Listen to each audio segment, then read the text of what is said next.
When you are sitting there and you can't tell if you're afraid or if your concerns are real, there's only one solution, which is to try. Take the next step forward so that you create more insight, more knowledge, that you are able to have that workshopping loop because you're observing, you're orienting, you're deciding, you're acting, and then you're observing again. If you don't start taking those steps forward, then you're never going to learn.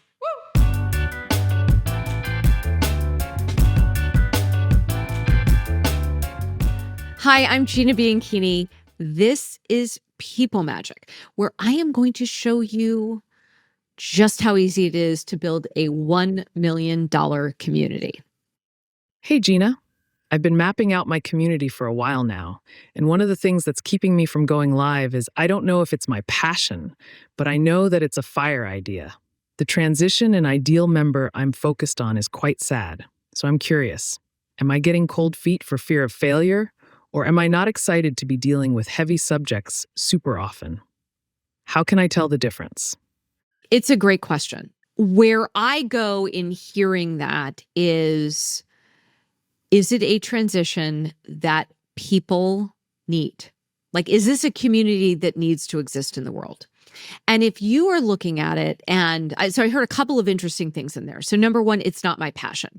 Well, great. Like, that actually is awesome to hear, that your passion in life is not a really depressing topic. That's okay. The interesting places where I would take this, a few ideas. Number one would be, can you build this community with multiple co-hosts? So the best way to navigate heavy topics is in a community. That's why you are creating a community, to be able to navigate this heavy topic. To guide or to host that community, you might also want to do it alongside some friends, some people that you can lean on, that you guys can lean on each other. So that would be one idea. Another idea is to trust your gut and not overthink it. So let's tease these different things, because they get used so often as a reason to do something or a reason not to do something. So let's just break it down into kind of its pieces. So in general, I like to start with, what is the big purpose? So who are the ideal members? What's the transition?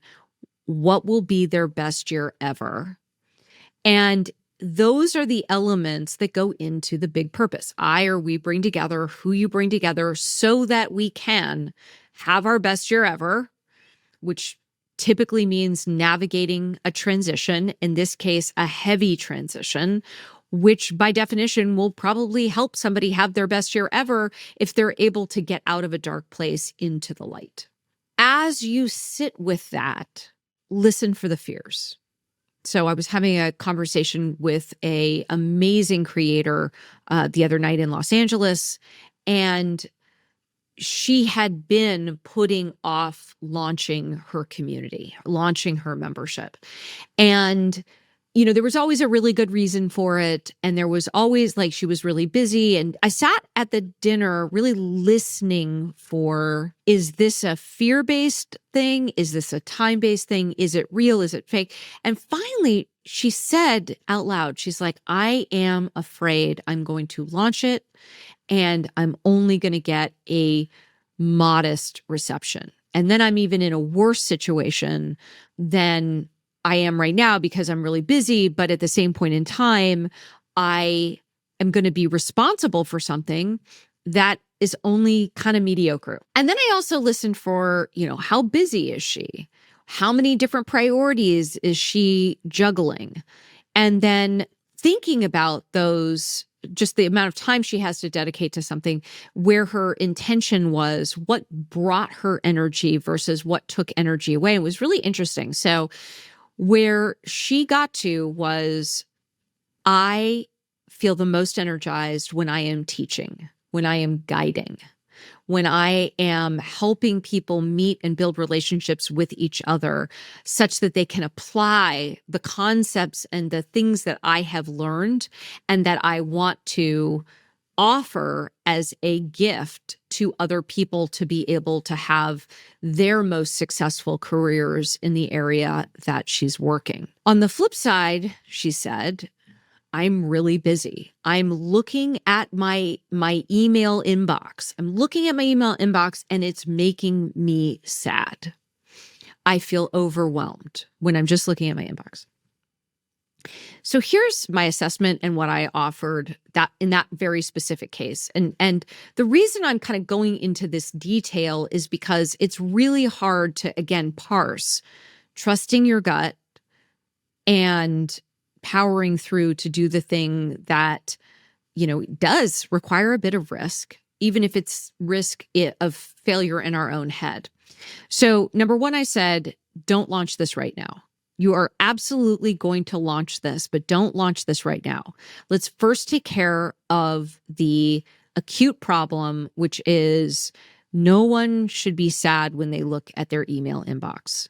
That is a really clear signal that something bigger is broken and that the systems aren't in place for you to just live the life that you want to live and operate as the professional that you want to operate as. So step one is deal with the acute issues right now. And then the second thing I said is, and within 90 days, we are going to launch this membership together. And we're going to launch it together in a way that is low risk. We're going to start with something small. So instead of launching a year-long membership or a forever membership, we are going to launch with a simple 2-week challenge. And in that 2 weeks, if it is a total dog, you don't have to continue it. Or you can basically say, oh, and stick with this for when I launch my membership. So that 2-week challenge or that 2-week workshop, and is it a week? Is it 2 weeks? Is it 3 weeks? That's up to you. But the point is you launch a one-time thing that is long enough for you to be able to see if this is the thing you want to do, if it's giving you the energy and the purpose and the impact that you want it to have. And what's great is that you get to practice with this one-time thing such that you will have more information to feed into your gut instinct. You will know, especially if you're paying attention to it, is this giving me energy? And then when you're also navigating fear of launching, because whenever there's a launch, if you're not a little bit afraid, it's sort of like public speaking. Even the best public speakers in the world are a little bit afraid. Their heart is racing just a little bit faster before they go on stage. And being good at public speaking or being good at operating on whatever excellence level that you ultimately want to operate, there will always be trepidation. There will always be a little bit of fear. So fear in and of itself is not a good enough reason not to go do something, especially when the thing that you are doing is going to get easier and easier once you're live, once you do it once you start the workshopping and experimentation. So I think that this direction of starting with a discrete thing is going to become more and more popular. Hint, we're also at Mighty Networks building better and better ways for these, marketing spaces, this marketing opportunity to validate that it's the right thing for you, that you can get people to it, that there's demand for it is another way of putting get people to it. And that you can use it as the basis to launch something bigger at that moment or over time. And it just starts to make a lot more sense because the reality is that when you are sitting there and you can't tell if you're afraid or if your concerns are real, there's only one solution. There's only one solution, which is to try. Take the next step forward so that you create more insight, more knowledge, that you are able to have that workshopping loop because you're observing, you're orienting, you're deciding, you're acting, and then you're observing again. If you don't start taking those steps forward, then you're never going to learn. And so, number one, do this with somebody or multiple people if it's a heavy topic. That's just probably the right way to go, because then you're not carrying the weight of this heavy topic on your back alone. But the second and more important thing that I would say is do the next step. Do the next step. And when you get into that headspace of, oh my gosh, this is going to be the thing that I do forever.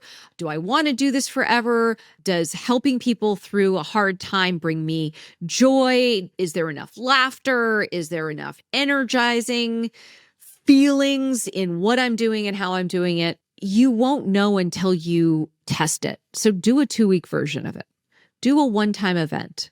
Organize a party at your house, or a small group discussion at your house, or organize a Zoom call, and don't put too much pressure on it. It's okay if you are workshopping your way into what ultimately is the right thing for you. Getting more information when you're at that moment of, is this the thing I want to do, is the single most important thing that you can get. It's the single most important thing for you to do. And here's the thing I would say. This is true for all business. This is true for all new projects. This is true for whatever transition that you are in yourself. Take off the table for a minute the idea that you're building a community for people going through a transition, your own transition from not having a community all the way through to having one, growing it, scaling it into all sorts of other transitions. Start by taking the next step. I'm Gina Bianchini. Thanks for tuning in. This is People Magic.